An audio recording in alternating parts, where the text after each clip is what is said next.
Uber check right now. It seems like these markets coming back give Uber a little less cover on that whole theory that people were talking about earlier in the day, that they were coming out into a difficult day, a difficult week. Here, Uber closed below $42.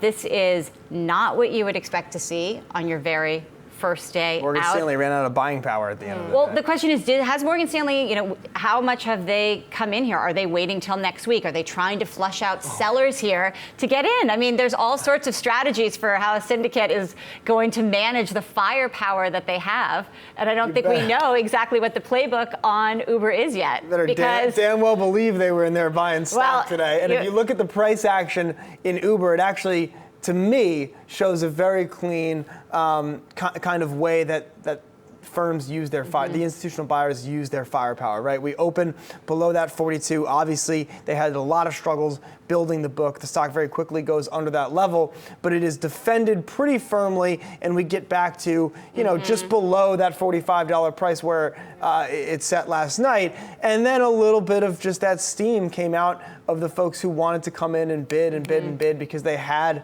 kind of the directive to make that happen. That steam kind of fell off in the last hour of the day, and I think that kind of, to me at least, is a fairly simple story of a stock that was okay, wasn't super loved.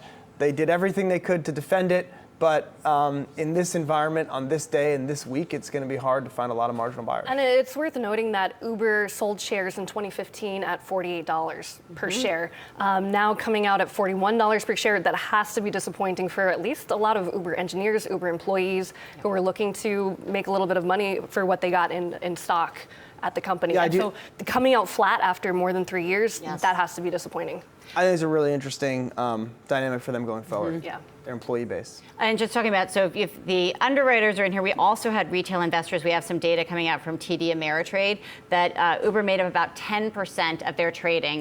We don't have the full day yet from TD Ameritrade. And on other IPO days, so Baba made up about 11%, Snap 7%, so Uber having a little bit more volume than that. But on Facebook's IPO day, Facebook 22% of total trading at TD Ameritrade, so Uber falling, short of that. But it does seem like the retail investor was actually interested in this. I mean, we have seen that since Lyft. Retail is interested in IPOs, and they are interested in the names that they use. It's funny because actually mentioning Lyft, right now about 27 million shares of Lyft are being shorted compared to the 33 million that are outstanding. And so there's definitely, some people are on the long side of it, but also there's a lot of short sellers out there looking for these companies to go down. Yeah, and Uber, another poor distinction for them. They're going to be the first ever U.S. company to raise more than $5 billion through their IPO process and not finish in the green during their first day of trading.